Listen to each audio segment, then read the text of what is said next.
Friends, welcome to my channel. Friends, ಇವತ್ತಿನ ನನ್ನ ವೀಡಿಯೋನಂತ already ನಿಮಗೆ ಗೊತ್ತಾಗಿರುತ್ತೆ. ಸೊ ತುಂಬ ಲೇಟಾಗಿ ಅಪ್ಲೋಡ್ ಮಾಡ್ತಿದ್ದೀನಿ, ಯಾಕಂದರೆ ನಂದು ಹಬ್ಬ ಆದ ತಕ್ಷಣ ನಂದು ಆ್ಯನಿವರ್ಸರಿ ಕೂಡ ಬಂತು. ಹಾಗೆ ನನಗೂ ಕೂಡ ಹುಷಾರಿರಲಿಲ್ಲ. ಸೊ ಹಾಗಾಗಿ ವ್ಲಾಗ್ನ ಲೇಟಾಗಿ ಅಪ್ಲೋಡ್ ಮಾಡ್ತಿದ್ದೀನಿ. ಸೊ ನಾನು ಹಬ್ಬದ ಪ್ರಿಪ್ರೇಷನ್ ಏನು ಮಾಡ್ಕೊಳ್ತಿದ್ದೀನಿ ಅನ್ನೋದನ್ನ ತೋರಿಸ್ತಿದ್ದೀನಿ. ನಾನೇನು ಲಕ್ಷ್ಮಿ ಕೂರಿಸಲ್ಲ, ಊರಲ್ಲಿ ನಮ್ಮ ಅತ್ತೆನೇ ಕೂರಿಸ್ತಾರೆ. ಸೊ ಹಾಗಾಗಿ ನಾನು ಸಿಂಪಲಾಗಿ ಮಾಮೂಲಿ ಪೂಜೆ ಮಾಡ್ತಿದ್ದೀನಿ. ಹಾಗೆ ಲಕ್ಷ್ಮಿಗೆ ರವೆ ಉಂಡೆ ಅಂದರೆ ತುಂಬ ಇಷ್ಟ ಅಂತ ಹೇಳ್ತಾರೆ. ಸೊ ಕೇಳಿದ್ದೀನಿ. ಸೊ ಹಾಗಾಗಿ ಆಲ್ಮೋಸ್ಟ್ ಎಲ್ಲರೂ ರವೆ ಉಂಡೆ ಮಾಡ್ತಾ ಇರ್ತಾರೆ. ಸೊ ಹಾಗೆ ನಾನು ಮಾಡೋಣ ಅಂತೇಳಿ, ನಮ್ಮ ಮನೆಯವ್ರಿಗೂ ತುಂಬಾ ಇಷ್ಟ, ಹಾಗೆ ನನಗೂ ಕೂಡ ತುಂಬ ಇಷ್ಟ. ಹಾಗಾಗಿ ರವೆ ಉಂಡೆ ಮಾಡೋಣ ಅಂತ ಹೇಳಿ ಪ್ರಿಪ್ರೇಷನ್ ಮಾಡ್ಕೊಳ್ತಾ ಇದ್ದೀನಿ. ನಾಳೆ ಹಬ್ಬ. ಸೊ ಹಾಗಾಗಿ ನೈಟ್ ಇವಾಗ ಆಫೀಸಿಂದ ಬಂದು ಇವಾಗ ರವೆ ಉಂಡೆ ಮಾಡ್ಕೊಳ್ತಾ ಇದ್ದೀನಿ. ಸೊ ಈ ವ್ಲಾಗ್ ನಿಮ್ಗೆ ಏನಾದರೂ ಇಷ್ಟ ಆಗಿದ್ರೆ ಮಿಸ್ ಮಾಡಿದ್ರೆ ಲೈಕ್ ಮಾಡಿ, ಹಾಗೆ ಸಬ್ಸ್ಕ್ರೈಬ್ ಮಾಡ್ಕೊಂಡು ನೋಡಿದ್ರೆ ದಯವಿಟ್ಟು ಸಬ್ಸ್ಕ್ರೈಬ್ ಮಾಡ್ಕೊಂಡು ನೋಡಿ. ಇದೇ ರೀತಿ ಸಪೋರ್ಟ್ ಮಾಡ್ತಾ ಇರಿ.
ರವೆ ಉಂಡೆ ರೆಡಿ ಮಾಡಿಕೊಂಡೆ. ಬೆಳಗ್ಗೆನೇ ಸ್ನಾನ ಎಲ್ಲ ಮಾಡಿಕೊಂಡು ದೇವ್ರ ಮನೆ ಎಲ್ಲ ಕ್ಲೀನ್ ಮಾಡಿಕೊಂಡು ಸೊ ಒಬ್ಬಟ್ಟು ಕೂಡ ರೆಡಿ ಮಾಡ್ಕೊಳ್ತಾ ಇದ್ದೀನಿ. ಸೊ ಬೆಳಗ್ಗೆನೇ ಆಫೀಸಿಗೆ ಹೋಗ್ಬೇಕಾಗಿತ್ತಲ್ಲ, ಸೊ ಎಲ್ಲ ಮಾಡಿಟ್ಬಿಟ್ಟು ಹೋಗೋಣ ಅಂತೇಳಿ ಎಲ್ಲ ಮಾಡಿಡ್ತಾ ಇದ್ದೀನಿ. ಸೊ ಒಬ್ಬಟ್ಟಿಗೆ ಇವಾಗ ರೆಡಿ ಮಾಡ್ಕೊಳ್ತಾ ಇದ್ದೀನಿ.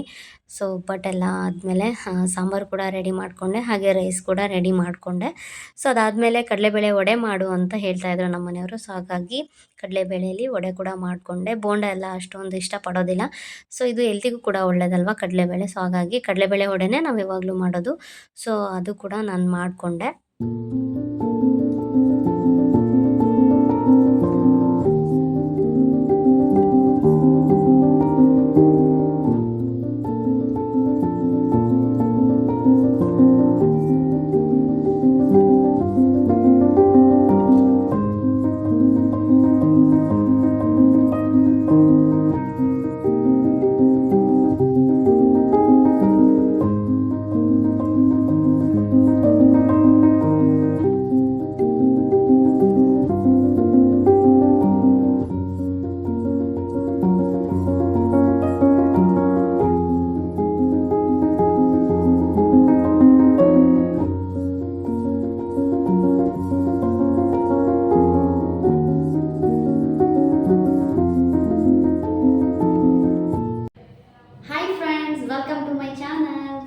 ಇವತ್ತಿನ ನನ್ನ ವಿಡಿಯೋ ಏನಂತ ಆಲ್ರೆಡಿ ನಿಮಗೆ ತಮ್ಲೈನ್ ನೋಡಿದಾಗಲೇ ಗೊತ್ತಾಗಿರುತ್ತೆ.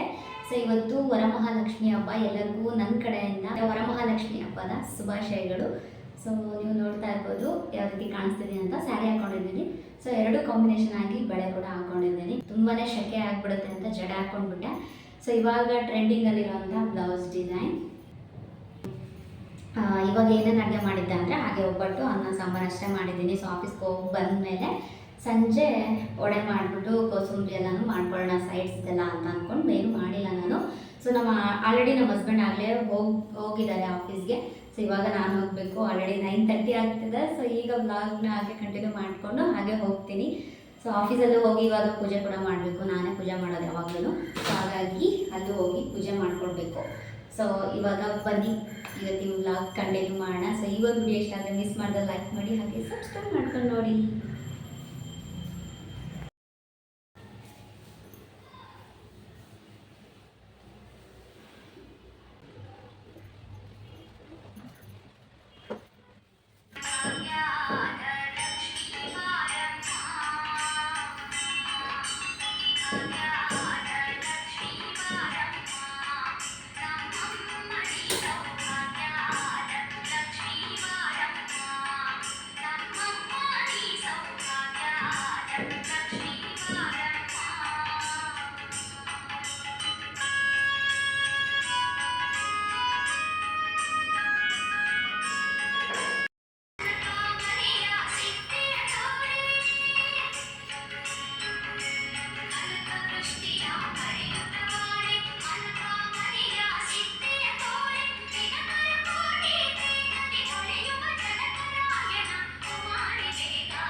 ಹಾಯ್ ಫ್ರೆಂಡ್ಸ್, ಇವಾಗ ಆಫೀಸಿಂದ ಬಂದು ರೆಡಿಯಾಗಿದ್ದೀನಿ. ಸೊ ಸಂಜೆ ಬಂದ ತಕ್ಷಣ ಪೂಜೆ ಮಾಡಿದೆ. ಪೂಜೆ ಮಾಡಿಬಿಟ್ಟು ಇವಾಗ ನಮ್ಮ ಬಿಲ್ಡಿಂಗಲ್ಲಿ ಅರ್ಶಿನ ಕುಂಕುಮಕ್ಕೆ ಕರೆದಿದ್ದಾರೆ. ಸೊ ಅಲ್ಲಿಗೆ ಹೋಗ್ತಾ ಇದ್ದೀನಿ. ಯಾರ್ಯಾರ ಮನೆಯಲ್ಲಿ ಯಾವ ರೀತಿ ರೆಡಿ ಮಾಡಿದ್ದಾರೆ ಅಂತ ತೋರಿಸ್ತೀನಿ. ಸೊ ಸೀರೆ ಚೇಂಜ್ ಮಾಡಿಕೊಂಡೆ. ಬೆಳಗ್ಗೆಯಿಂದ ಆ ಸೀರೆ ಹಾಕ್ಕೊಂಡು ಸಕ್ಕ ಶೆಕೆ ಆಗ್ತಿತ್ತು, ಯಾವಾಗ ತೆಗಿತೀನಿ ಅನ್ನಂಗೆ ಆಗ್ತಾಯಿತ್ತು. ಸೊ ಅದಕ್ಕೆ ಈಗ ಸಿಂಪಲಾಗಿ ಸ್ಯಾರಿ ಹಾಕ್ಕೊಂಡು ಸಿಂಪಲಾಗಿ ಹೋಗ್ತಾ ಇದ್ದೀನಿ.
ಚೆನ್ನಾಗಿ ಮಾಡಿದ್ದೀರಾ ಆಂಟಿ, ಸೂಪರ್ ಆಗಿದೆ. ಎಷ್ಟೊತ್ತಾಯ್ತು ಆಂಟಿ? ನಾನು ಬೆಳಗಾವಿ ನಿದ್ದೆನೇ ಹೋಗಿ ಇನ್ನೂ ಮಲ್ಗೇ ಇಲ್ಲ. ಹೌದಾ?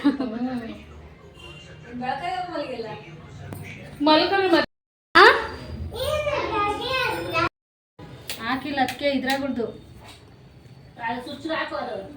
ಹಾಕೆ ತಮ್ಮ.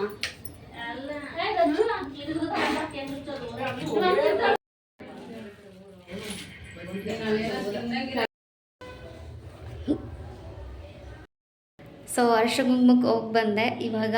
ಸೊ ಒಂದು ಬರ್ಡೇ ಪಾರ್ಟಿ ಕೂಡ ಇದೆ, ಅಂದರೆ ನಮ್ಮ ಓನರ್ ಮಗಳದು ಅನ್ವಿತದು ಬರ್ಡೇ ಇದೆ. ಸೊ ಅಲ್ಲಿಗೊಂದು ಹೋಗಬೇಕು. ಇವಾಗ ಡ್ರೆಸ್ ಚೇಂಜ್ ಮಾಡಿಬಿಡ್ತೀನಿ.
ಓಯ್ ಪಪ್ಪ ಒಂದು ಸ್ವಲ್ಪ ಇಲ್ಲಿ ನೋಡ್ಕ್ಯಾ.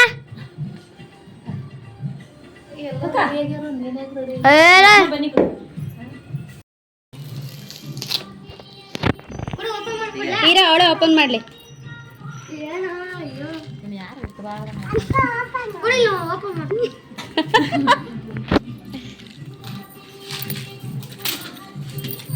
ಲೋ ಹರ್ಷ ಬರ್ಲಾಯ್ತು, ಇನ್ನೊಂದು ದಿವಸ ಸಾಕ್ಲಿ, ಅಳ್ಬಾರ್ದೀಗ.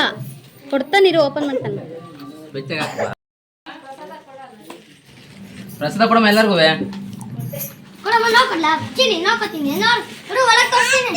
ಬಿಡ ಅವಳೇ ಓಪನ್ ಮಾಡಲಿ.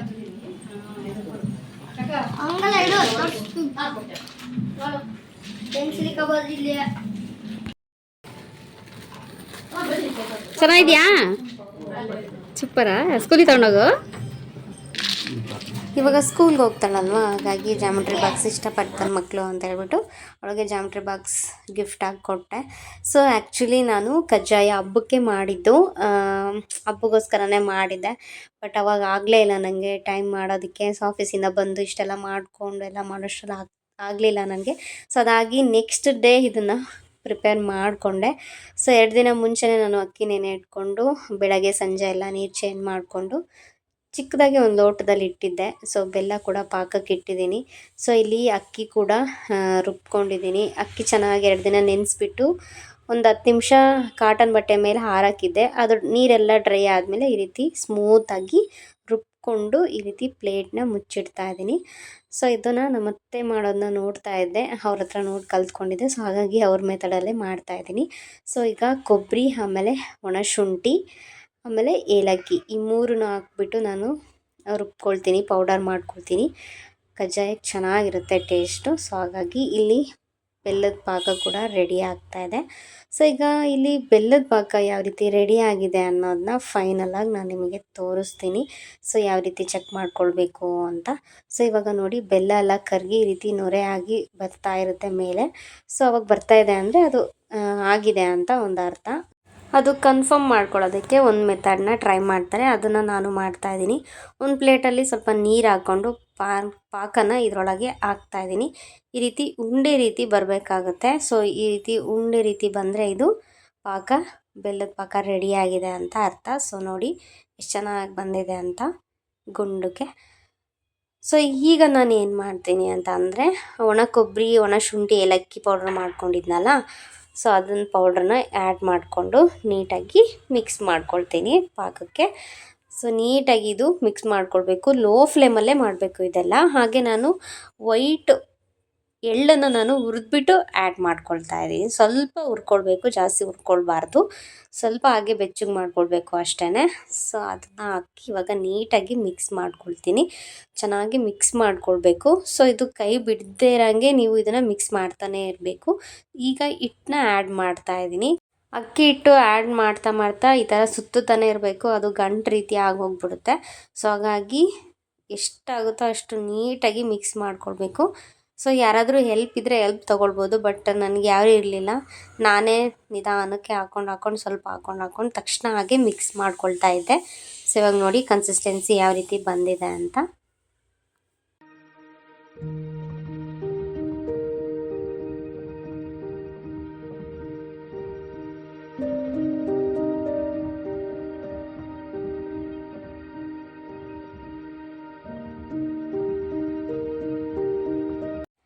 ಈಗೆಲ್ಲ ಕಂಪ್ಲೀಟ್ ಆಗಿದೆ. ಅರ್ಧ ಗಂಟೆ ಸ್ವಲ್ಪ ತಣ್ಣಗಾಗೋದಕ್ಕೆ ಬಿಟ್ಬಿಟ್ಟು ನೋಡ್ತಾ ಇದ್ದೀನಿ.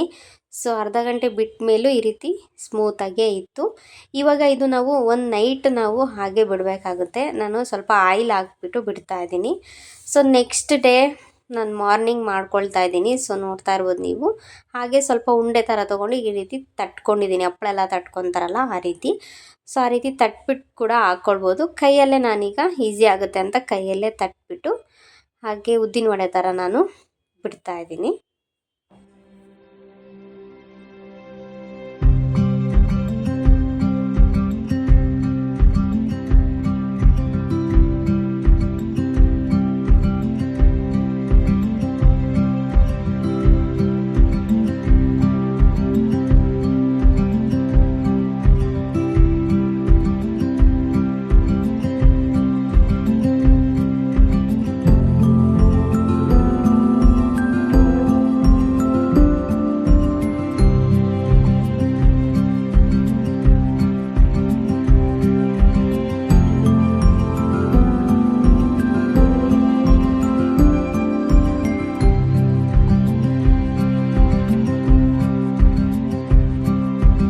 ನಾನು ಯೂಸ್ ಮಾಡೋದು ಫ್ರೀಡಮ್ ಆಯಿಲು. ನೀವು ನೋಡ್ತಾ ಇರ್ಬೋದು ಎಷ್ಟು ಟ್ರಾನ್ಸ್ಪರೆಂಟ್ ಆಗಿದೆ ಆಯಿಲ್ ಅಂತ.